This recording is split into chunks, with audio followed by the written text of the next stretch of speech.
Welcome to another episode of Pit Lane Parlay.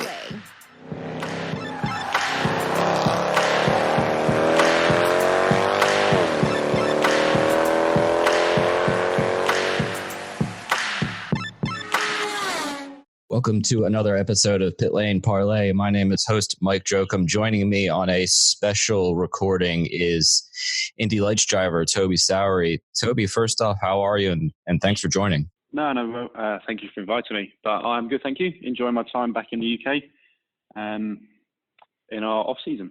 Yeah, so, from your perspective in the off-season, do things slow down or are you constantly chasing sponsorship opportunities, going to meetings and that sort of thing? So is it, are you almost looking forward to getting to the racing point of the season? Yeah, to be fair, the off-season goes as slow as you'd ever imagine. It almost feels like you fit a whole season between, say, October and February. Time stands still, but it gives you a lot of time to recharge the batteries, make new contacts, and actually go and find your sponsors, which is quite helpful. But yeah, that first round it's always good to get going again. Yeah, totally understand. So looking back on 2019, kind of went from we see him, at what the time was called BN Racing / Pelfrey for the first couple rounds. We didn't know if you were going to continue. Was it tough to not know if you were going to be in the next Indy Lights race or not? It had its pros and cons. Obviously, then there's no stress of having to fight for a championship. There's kind of no pressure on performances, but at the same time, you really try and put the best effort in to make sure that you come back to the next race. So again, like I said, it has its pros and cons. But I've been in a situation before, so it didn't really make too much of an effect for me. But it's always nice to have that security. Yeah, and I don't remember because I may have missed the announcement. At what point in the season were you confident in going, okay, I've got the full season ride now, let me grind out here and get a win and keep going towards the championship? Probably the last round at Laguna. It was tough.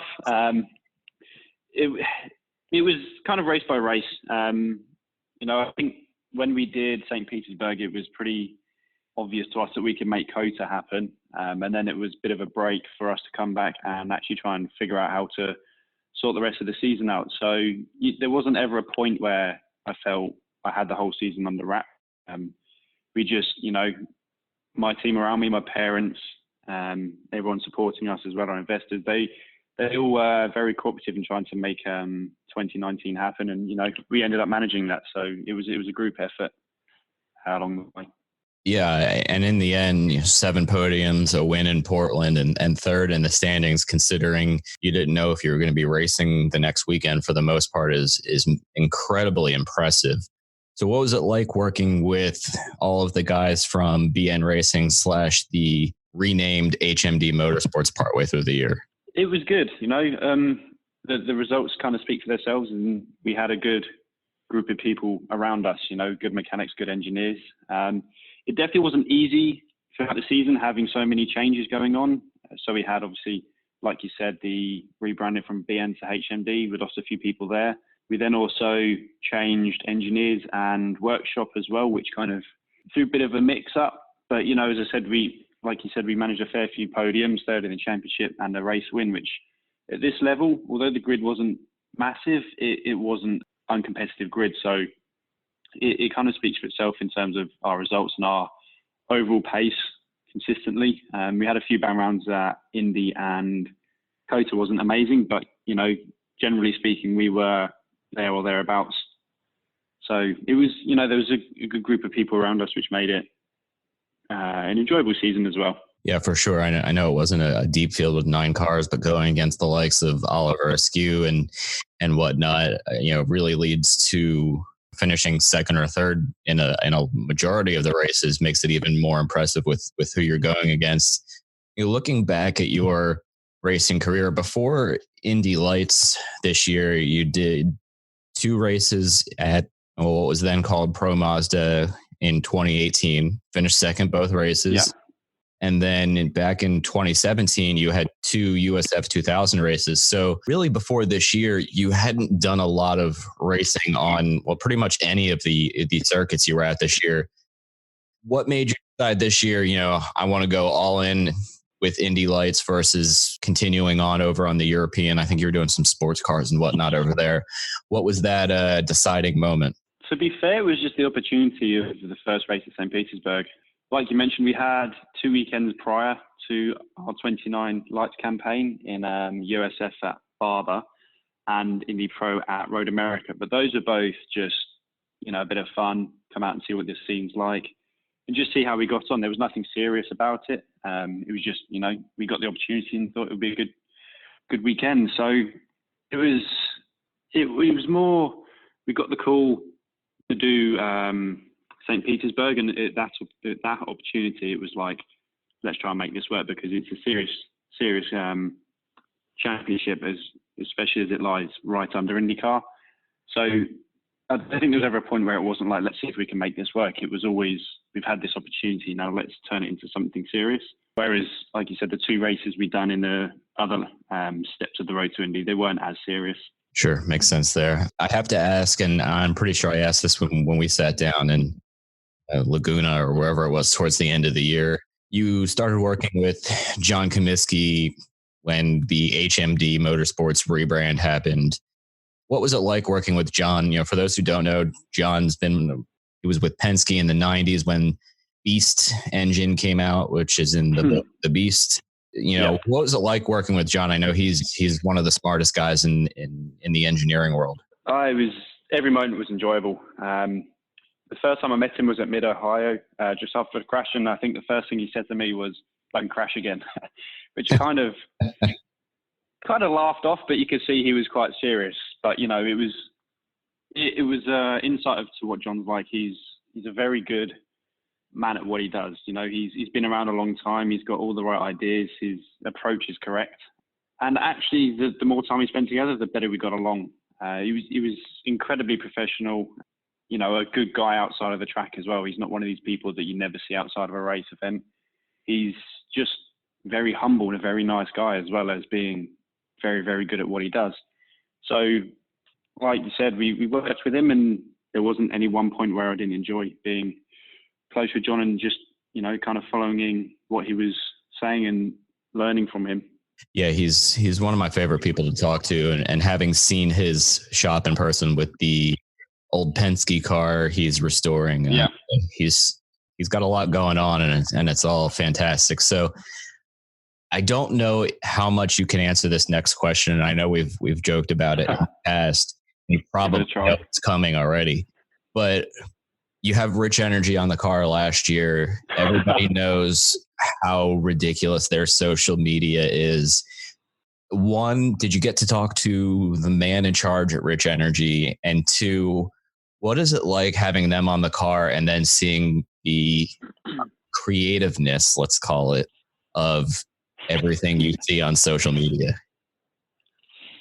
Well, to answer the first question, yeah, I do know the main man behind Rich Energy, William, and I get on really well with him. He is, let's say, a unusual character in terms of what the standard image provides, but I have a lot of time for him. I don't have an issue with how he goes about things. At the end of the day, it's his choice. I don't actually know who caused all the controversy, but if that was him, then it's his place to do so. But again, it didn't actually affect me in any way at all. I think I got one comment about it over the whole time that I've been with them, so it didn't really affect me as such. But it's nice to see that even if it's, let's say, negative press in terms of what people and fans see, it actually does bring a little bit of limelight to me without being directly under the spotlights of what people disagree with. But, I love the brand. I love the company. I thought it was very exciting when it all first started. and I think it's, potentially still got some legs to keep going with how they plan. And I know in the USA as well, they're still very much keen to resume on my car. So yeah, it's for me, it hasn't really affected our relationship at all.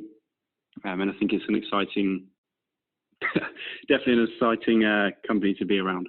Yeah, I hope they continue with you, because I do like those rich energy drinks for a little pick-me-up afternoon. Funny. I'm sure they'll be on, so you can have some. Oh, perfect. It's funny when I grabbed that Rich Energy T-shirt from you in, I think it was Toronto, and I posted, "Wow, Rich Energy has T-shirts." I got shredded up and down on social media, and you didn't. No, I don't think I've ever had any negativity. Yeah. I took the bullet for you on that one. Feel free to carry on taking them if any more come around. Yeah, that's fine. As long as if they keep sponsoring you, I'll step in front of the front and handle that one again, because that's my favorite T-shirt to wear to the gym now, because nobody knows what Rich Energy is here yet. So moving on, one last 2019 question. You had, outside of Mid-Ohio's crash and the first race at the Indy Road Course and Gateway were kind of the three outliers to 2019. Is there one race that, maybe you were close to a win, or one of those races that didn't go so well that you look back and go, if I just did one thing, I would have been much better off? Yeah, I personally think overall as a weekend, COTA was rather bad for us, because we should have had 2 podiums, but I think both Robert McGuinness and myself got a little bit distracted with racing, took the life out of our tyres, and ended up finishing a lot further down than we both should have. So in terms of results, I'd have changed COTA, but I actually think people enjoy watching racing. And although our results might not have been amazing, I don't think it would have changed anything in terms of championship. So we put on a good show, and everyone enjoyed that race. And I think that's the go-to race from 2019. So I think there's not much I'd change. Maybe Gateway, how the race actually turned out. But no, considering I've never driven any of the circuits apart from Road America, I don't think we did too bad at all. Yeah, no, I agree there. Good feedback there. And yes, the COTA race both of them were very exciting. One more Indy Lights question, then I'll slightly change the subject. But in general, Indy Lights, you're not doing pit stops unless you have a flat tire or a broken wing. So when drivers get to IndyCar, one of the things they have to learn is pit stops, in laps, out laps. Do you think it would be beneficial, maybe not for the lower series in terms of, keeping costs in line, but for Indy Lights to add some sort of mandated pit stop just for, drivers to gain valuable experience? Oh, that's a tough question, because you can look at it from both perspectives. Having raced GT3, I don't think pit stops are particularly challenging, especially as we had to get in and out of car as well in a certain time, and they were a lot more complex than, say, single-seater pit stop. So I think there's always this big worry about drivers never doing it, having never done it before, stepping up to such a high series. But then again, I think the way Formula 2 run their weekends, where they have one race where you have a mandatory pit stop and then one without, I think that's a very good approach, because it gives drivers who maybe aren't so good at pit stops the opportunity to do well in another race. I think it would be more exciting, possibly, but I don't think it's essential for us to have that. Interesting. I like that perspective.